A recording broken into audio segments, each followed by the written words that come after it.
Olá! Sabemos que as políticas educacionais impactam o ensino e o modo como as escolas organizam as suas atividades. Então é sobre a Base Nacional Comum Curricular que nós vamos conversar hoje no programa Ulber Conhecimento, que está começando.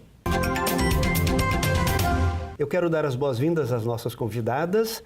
Eu começo apresentando Nêmora Francine Baques, que tem graduação em Química e é doutoranda no programa de pós-graduação e ensino de Ciências e Matemática da UBRA e é docente em Escola de Educação Básica. Seja bem-vinda, Nêmora. Obrigada, professor. E também quero apresentar Magali Pereira, que tem graduação em Ciências Biológicas e também é doutoranda no programa de pós-graduação e ensino de Ciências e Matemática da UBRA e é docente em Escola Pública de Ensino Fundamental e Médio. Seja bem-vinda, Magali. Boa tarde. E também quero apresentar Grace dos Santos Rodrigues, que tem graduação em Matemática e é doutoranda também no programa de pós-graduação em Ensino de Ciências e Matemática da UBRA. Seja bem-vinda, Grace. Boa tarde, professor. Obrigada. Então, eu quero começar essa nossa conversa sobre a Base Nacional Comum Curricular. Vou começar perguntando para a Nêmora, o que de fato é essa Base Nacional Comum Curricular? Bom, a BNCC, a Base Nacional Comum Curricular, ela é hoje uma lei, né, que se apresenta como um referencial mínimo para as escolas trabalharem, né? Ah, sim. Então, ela não é um currículo escolar, mas é o que, no mínimo, todas as escolas do país, sejam elas públicas ou privadas, precisam estar desenvolvendo em seus alunos. Então, ela traz um conjunto de habilidades, competências para desenvolver esses estudantes desde a educação infantil até o 9º ano do ensino fundamental, anos finais. Sim. Então, isso quer dizer que nós temos algumas áreas, Magali, que são idênticas para todos os grupos educacionais no Brasil. Sim, a Base Nacional Comum Curricular, ela traz no seu contexto áreas a serem desenvolvidas desde a educação infantil até o ensino médio, com habilidades e competências que se buscam para esse aluno, para esse cidadão que a nossa sociedade compreende que seria o necessário para ele na educação básica. Então, a base ela vai permear todas as áreas do conhecimento que formam a educação básica. Por exemplo, dá um exemplo para nós, Grace, de quais são as áreas, algumas delas.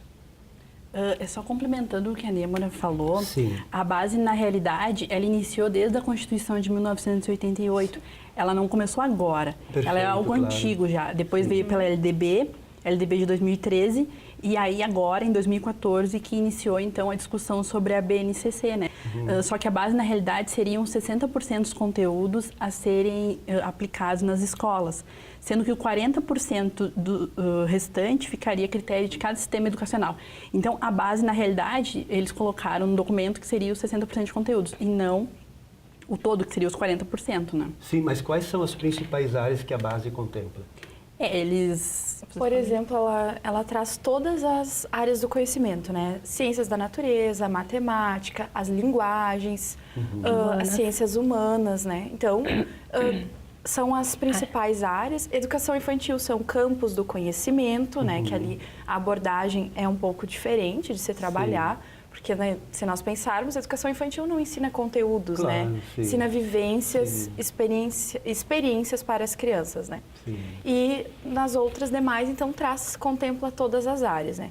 Nós, especificamente, estudamos ciências e matemática, né? Sim, que são as nossas áreas de formação, né? E focos de pesquisa. E essas áreas que se estabelece, que são 60%, mais ou menos, né? Isso. Elas já vêm com conteúdo mais ou menos estabelecido ou também as escolas escolhem o conteúdo? Não, a base, ela não traz conteúdo. Isso. A base, ela vem organizada numa unidade, nos eixos, né, nas unidades temáticas com os objetos de conhecimento. Isso. Dentro deles, a gente encontra as habilidades que tu vai despertar no aluno por meio de diversas metodologias, de diversos conteúdos que o professor vai abordar. Sim. Despertando essas habilidades, a gente acredita que o aluno vai ter as competências necessárias para atuar na sociedade nos dias atuais. Sim. Né? Então, por isso que a gente entende a base como um complemento entre todas as áreas. Né? O professor ele vai precisar pensar a base nacional de forma interdisciplinar. Ele precisa planejar junto, ele precisa trabalhar junto, porque a gente sai daquela sistemática de caixinhas e passa a trabalhar o todo. Isso. Sim, sim. Isso significa, no restante, assim, mais ou menos dos 40%, isso fica a cargo da escola ou do município, do estado? Como funciona? Primeiro, o estado, né? Que é o referencial curricular gaúcho, que já foi elaborado esse ano de 2018, né? E aí, a escola, ao reformular o seu PPP, ela PPP? que é o Plano Político-Pedagógico da escola. Ou Projeto Político-Pedagógico. Ou Projeto Político-Pedagógico. Ao reformular o seu PPP, ela vai dar mais traços específicos daquela localidade para esse documento norteador do ensino da educação básica, né? Sim. Então, vai muito das características locais que vão ser colocadas ali através da escola. O que é extremamente importante, né? Sim, isso. Sim. A BNCC, ela vem muito com esse olhar, né? Se hoje nós olharmos para a educação básica e, por exemplo, os materiais didáticos, os livros didáticos que são disponíveis, né? Eles são poucos os livros que trazem realidades da nossa região. Sim. Muitos são vinculados a grandes metrópoles, polos industriais. Sim. E daqui a pouco aquela comunidade agrícola lá no interior não tem uma referência para isso dentro daquele material didático. E, por vezes, os professores acabam utilizando apenas este material como recurso de apoio na sala de aula. Então, a BNCC, ela reforça a necessidade de estarmos trabalhando o contexto do estudante. Então, o que a BNCC traz é o mínimo, são 60% mínimos, que ficam iguais para todo o país. Sim. Porém, como será desenvolvido, fica a cargo do Estado e da escola, sendo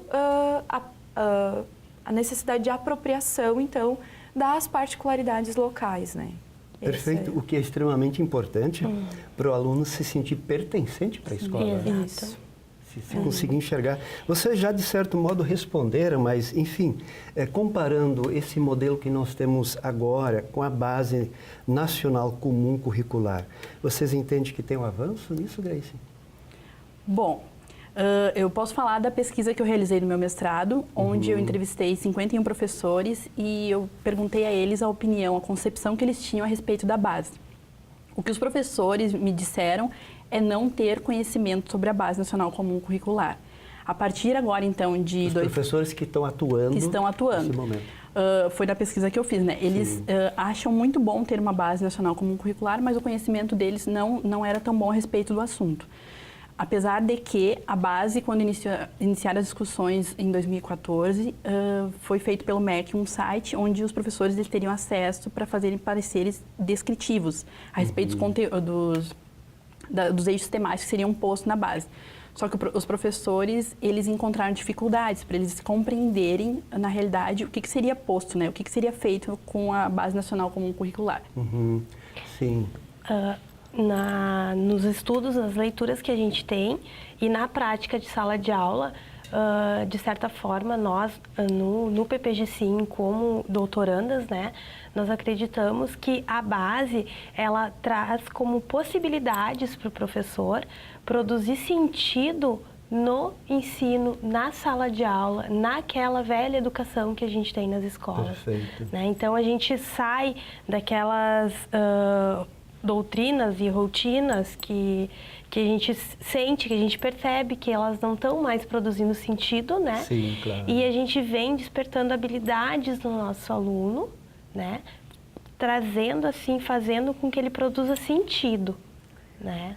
Naquela vivência de sala de aula. Um dos exemplos que eu posso estar contribuindo com a fala das colegas é no sentido assim, Por exemplo, hoje, química e física são trabalhados apenas no 9º ano. Perfeito. Eles estão hoje presentes na aula de ciências no 9º ano. Com a BNCC, ele usa os conteúdos trabalhados hoje no 9º ano já são apresentados muito antes. Desde o 1º ano do ensino fundamental, já se traz aspectos significativos de química, de física, e assim vai se tendo um aprofundamento. Um dos conteúdos que muitos devem lembrar é, por exemplo, misturas homogêneas e heterogêneas. Sim. E esse conteúdo que é trabalhado no 9º ano, ele já vem muito antes. A partir do 4º ano já se apresenta habilidades que vão desenvolver esse conhecimento também. Então, isso é um avanço, diga-se por enquanto, né? Enquanto Sim. ainda não em prática, nós, nas nossas pesquisas, a gente percebe um avanço. Por quê? A ciência, muito, química e física especificamente, quando ela é vista apenas no 9º ano, ela acaba sendo rotulada como muito difícil, né? Perfeito. E se ela for introduzida antes, até o conhecimento de elementos químicos, da apropriação da linguagem científica, quando esse estudante chegar lá no 9º ano, no ensino médio, ele já vai ter uma bagagem Sim.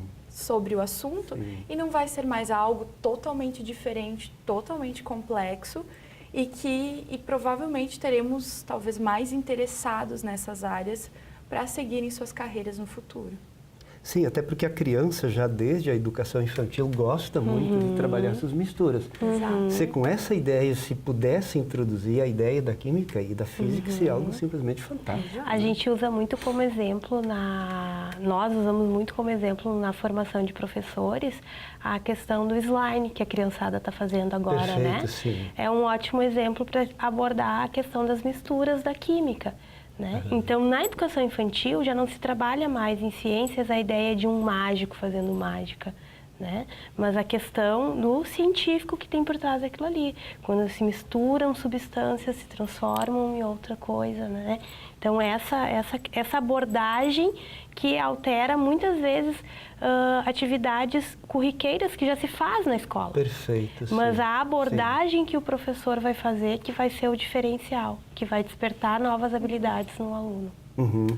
E aí a gente consegue, desde logo, trabalhar o lúdico na educação, que é uma das questões extremamente importantes também. Sim, Claro. sim.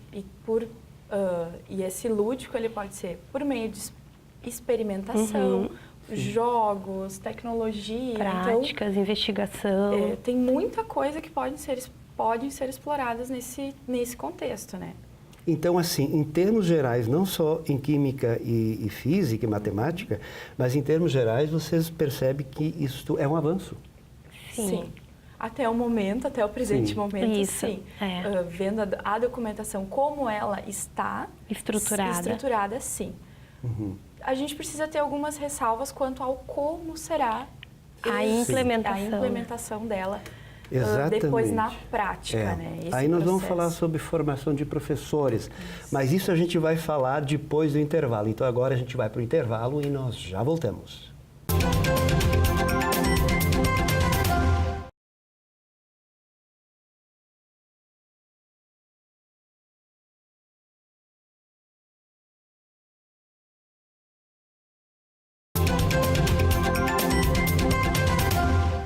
Base Nacional Comum Curricular é o tema do Ubra Conhecimento dessa semana e temos como convidadas Nêmora Francine Baques, Magali Pereira e Grace dos Santos Rodrigues, todas elas doutorandas do Programa de Pós-Graduação em Ensino de Ciências e Matemática. Colegas, para a gente começar, eu quero conversar com vocês sobre formação de professores e vocês estão fazendo a pós-graduação de vocês exatamente para buscar essa formação.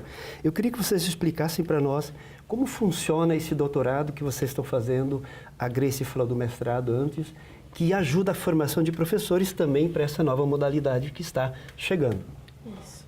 Então, nós estamos inseridas no Programa de Pós-Graduação em Ensino de Ciências e Matemática, o PPG-SIM, aqui da Ubra, né? E o programa ele é constituído com o mestrado, e o doutorado. E nós já passamos, então, pela fase do mestrado. Fizemos todas aqui também, no PPG-Sim. E agora estamos no doutorado. Então, é bem interessante o nosso programa pelo fato de termos diferentes áreas para explorar. Então, desde educação inclusiva, formação de professores, o programa tem diferentes linhas temáticas para se trabalhar. E muitas delas voltadas à formação de professores. Exato. Praticamente todas as nossas pesquisas, ou elas são com estudos em sala de aula, em escolas, ou estudos teóricos também, para melhorar a qualidade do ensino, né? Porque o nosso programa é um programa de ensino de ciências. E todos os anos ele recebe alunos, alunos de diferentes regiões do nosso país, né? Então, por ser um programa bem conceituado, muita gente de fora do Rio Grande do Sul procura o PPG-Sim.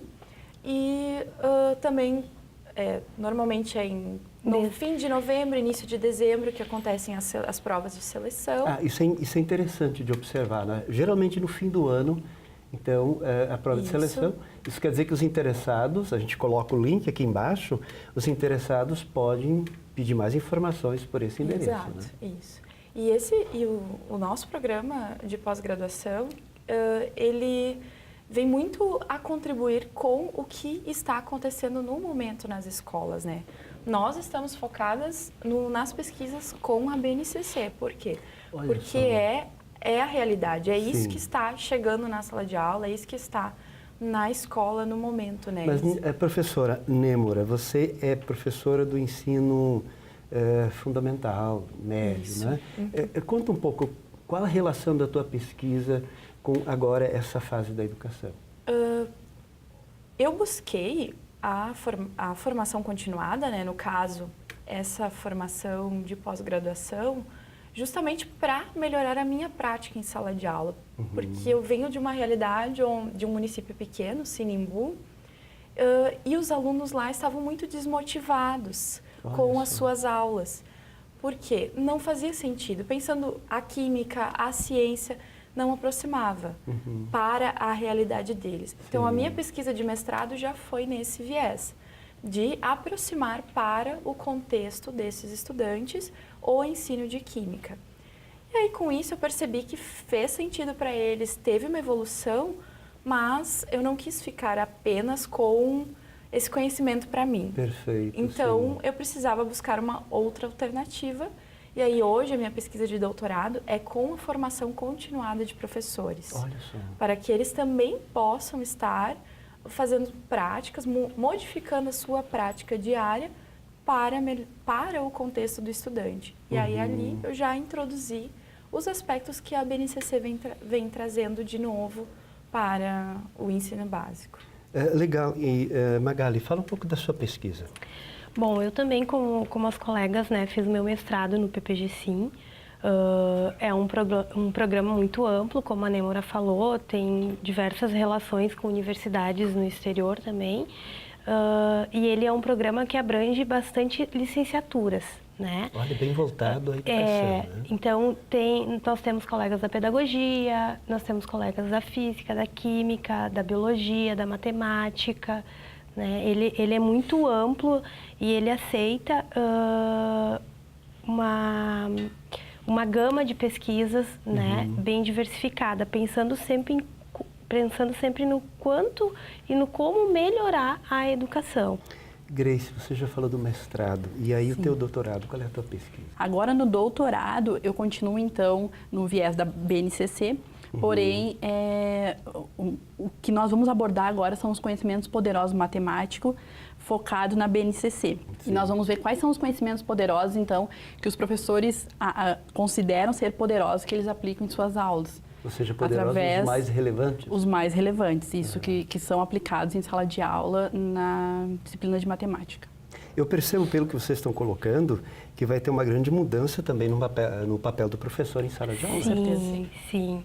A Base Nacional Comum Curricular, ela até traz no seu contexto, porque ela traz toda uma introdução, ela não é um documento que traz só As unidades. Unidades, ela foi pensada e elaborada para que o professor compreenda o seu objetivo. Ah, legal isso. E ela traz na proposta uma reestruturação do pedagógico da escola, direção, supervisores, uma formação continuada dos professores, porque o ponto de partida, eles precisam compreender que para nós termos como resultado esse aluno crítico e reflexivo, a gente precisa desenvolver nele habilidades e competências e não trabalhar o conteúdo por si só. E a BNCC, ela também é um documento muito bom, que foi pensado por equipes de professores. Isso talvez seja importante resgatar. Não foi um documento que 2, 3 pessoas elaboraram. Né? Não. E, inclusive, a BNCC teve participação popular.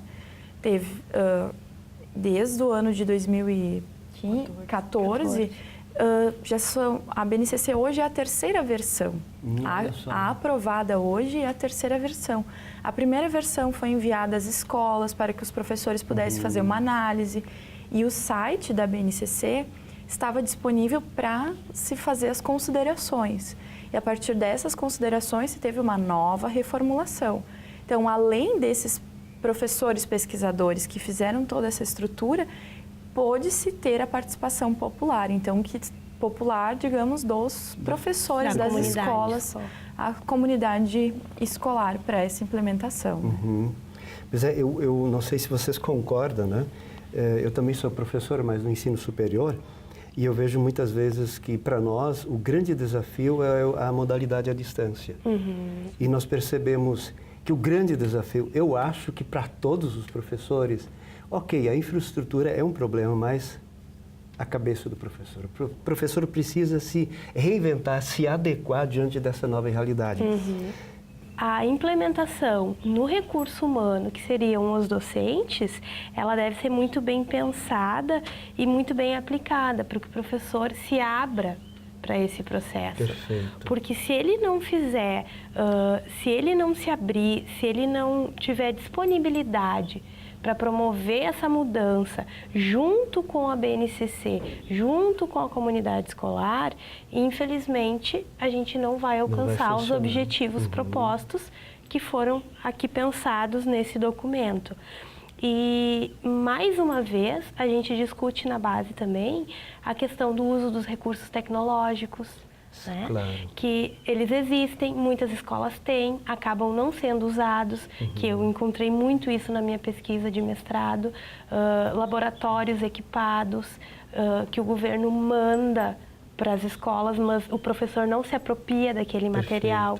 Sim. Então, essa mudança na formação continuada para a implementação da base é fundamental, que o professor consiga perceber que ele, como todas as outras profissões, no século XXI, precisa se manter atualizada. Perfeito. Ainda muito mais, né? Ainda muito Porque mais. o professor, especialmente pensando na área que vocês trabalham, às vezes é a única pessoa que pode fazer a diferença na vida de uma criança ou de um jovem. Né?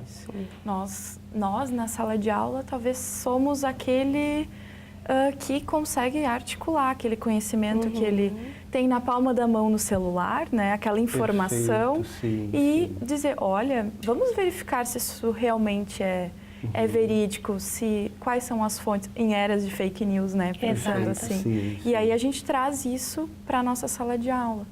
Eu acredito na pesquisa que eu fiz de mestrado que os professores estão desacreditados, porque eu tinha que ir em busca deles para eles preencherem um questionário a respeito sobre a base e eles não quiseram. Eu tinha que falar com 88 professores, eu falei com os 88, porém só 51 responderam. Eles são professores que são desacreditados, é que nem as colegas comentaram. Muitas vezes estão acomodados, não veem perspectiva futura, né? Uma coisa que eu conversei muito com a minha orientadora é que nós temos que levar os resultados da nossa pesquisa para que eles vejam que o que nós estamos fazendo no programa de pós-graduação não é em vão. É algo que vai fazer com que eles melhorem, por isso a formação de professores, né? Assim, todo o nosso contexto brasileiro, de fato, a gente percebe, vocês são da área, vocês sabem disso, que a busca pelas licenciaturas está diminuindo, as pessoas não querem ser mais professores. Por quê? Porque os professores estão, assim, segundo, terceiro ponto no grau de valorização né, das políticas nacionais que se tem, seja com que governos que for. E isso é algo, obviamente, que não estimula, mas eu consigo perceber, pelo que vocês colocaram nessa proposta, o professor, como sempre, continua sendo o elemento central na formação. E se o professor se enxergar como elemento central, como aquela pessoa que pode fazer a diferença, e evidentemente faz, talvez a gente tenha que pessoas possam dizer, bom, vamos lá, então, pela frente. Eu sempre acho que os nossos colegas, especialmente do ensino fundamental, médio, que estão cansados, eles têm toda a razão para estarem cansados. Exato. Né? Só que, além do cansaço, vamos tocar em frente de novo. Bom, colegas, nós estamos chegando ao final do programa. Eu gostaria, assim, mais um recadinho final, um pensamento final, para a gente fechar essa nossa conversa. Aquilo que vocês gostariam de assinalar, o último pensamento. Nêmora, o que você gostaria de assinalar? A BNCC está aí, né? Possivelmente, em 2020, estaremos com ela na escola, na sala de aula. E é importante que, em todos os contextos educacionais, se faça reflexões sobre ela. E tente-se, da melhor maneira possível, se apropriar desse conteúdo, deste documento, para que o ensino, pensando assim, no futuro, a gente está trabalhando com o futuro do nosso país, com o futuro de uma nação. Né? Muito bem. Magali, seu recadinho final. Bom, eu queria deixar assim como um recado que os professores, principalmente os que estão atuando na escola pública, que é uma categoria que a gente sabe que vem sendo muito massacrada, sofrendo muito, que eles parassem e pensassem, olhassem com carinho para esse documento que está vindo para a BNCC. E que eles se colocassem numa posição de conforto para buscar essa descoberta por esse novo documento. Que eles não interpretassem isso como uma obrigação e nem de forma política. Perfeito. Né? Então, Perfeito. Esse seria o meu recado. Perfeito. Grace, o seu recadinho final. Bom, eu gostaria de, então, falar que os professores, apesar das inquietações e dúvidas que eles ainda têm, assim como eu, que fiz a pesquisa, tem algumas dúvidas e inquietações que vão ser sanadas lá em 2020, 2021, quando for realmente implantada, que eles se apropriassem mais do assunto da BNCC, porque é um assunto importante para todos nós, para os nossos alunos, e que eles alterassem, mudassem a visão, como os colegas comentaram, porque os professores eles precisam estar melhor preparados, eles precisam participar mais das formações continuadas, a formação inicial, para que eles venham fazer reflexões, né, do que está hoje em dia, atualmente, sendo discutido. Muito bem. Então, muito obrigado, Nêmora, Magali, Grace, por essa conversa. Muito obrigado você pela companhia e nós nos encontramos na próxima semana para mais um Ulbra Conhecimento. Até lá!